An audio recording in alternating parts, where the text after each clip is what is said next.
જય દ્વારકાધીશ, જય Shri Ram. Hello guys, welcome back my new video. તો કેમ મજામાં જશો ને? મજામાં હોય તો આપણે વ્લોગ જોતા રહે. તો ફટાફટ નીકળી ગયા ગાડી લઈને, કારણ કે આજ તો પુરાવાનું હતું ગાડીમાં પેટ્રોલ, કારણ કે ગાડી કરવાની હતી ફૂલ, કારણ કે આજ તો કામે હતી બપોરે રજા. તો ગાડી ફૂલ કરાવવા માટે આપણે આવી ગયા સૌ પ્રથમ પેટ્રોલ પંપે ને ગાડી ફૂલ કરાવીને પછી આપણે નીકળી ગયા ફટાફટ બહાર ફરવા માટે. તો ચાલો મારી સાથે વિડીયો માઇન્ડ સુધી બન્યા રહેજો. તો ચાલો વિડીયોમાં જય દ્વારકાધીશ, જય Shri Ram. Hello guys, welcome back my new video. તમારા નવા વિડીયોમાં તમારું હાર્દિક સ્વાગત છે. તો કેમ મજામાં જશો ને? મજામાં હોય તો આપણા બ્લોગ જોતા રહીએ. તો આજે આપણે નીકળી ગયા હતા બપોરે, કારખાનાની રજા હતી તો ગાડી ફૂલ કરાવવા માટે, કારણ કે આપણી ગાડીમાં પેટ્રોલ હતું નહીં. તો ફટાફટ આપણે પહોંચી ગયા પેટ્રોલ પંપે અને ગાડી કરાવી નાખી ફૂલ, કારણ કે આપણી ગાડીમાં કાંઈ પેટ્રોલ તો હતું નહીં. તો ફટાફટ ગાડી ફૂલ કરાવીને પછી આપણે નીકળી ગયા ફરવા માટે. તો સૌ પ્રથમ આપણે નીકળી ગયા મોડર્ન સ્કૂલ બાજુ, ને મોડર્ન સ્કૂલે જઈને આપણે થોડુંક કામ હતું તો કામ પતાવીને પછી આપણે ફટાફટ નીકળી ગયા બીજી કામ પતાવવા માટે. અને પછી આપણે આવી ગયા મહાકાલેશ્વર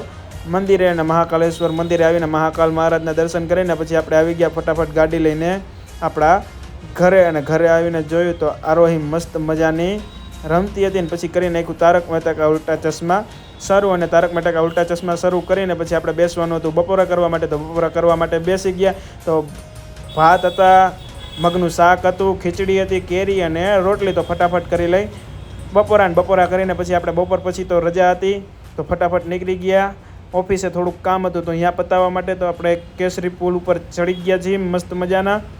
અને કેસરી પુલ ઉપરથી પછી આપણે જવાનું છે ફટાફટ કામ પતાવવાનું હતું અહીંયા. અને કામ પતાવીને આપણે આવી ગયા પાછા ઘરે. અને ઘરે આવીને આપણે બતાવી દીધો આપણો આઈફોન. અને આઈફોન બતાવીને પછી જોયું તો આરોહી પાછી ઉપર મેળી ઉપર ચડીને રમતી હતી. અને પછી આજ તો વાળુમાં કેરીનો રસ, પૂરી અને બટેટાનું શાક તૈયાર થાય છે. તો ફટાફટ પૂરી તરાઈ છે અને આ બાજુ બટેટાનું શાક અને કેરીનો રસ તૈયાર થઈ ગયો. અને પછી આપણે બેસી જાય વાળું કરવા માટે. તો ચાલો ફટાફટ કરી નાખે વાળ્યું. તો મળીએ નેક્સ્ટ વિડીયોમાં. ત્યાર સુધી લાઇક, શેર અને સબસ્ક્રાઈબ અને કોમેન્ટ કરવાનું તો ભૂલતા નહીં. જય દ્વારકાધીશ, જય શ્રી રામ.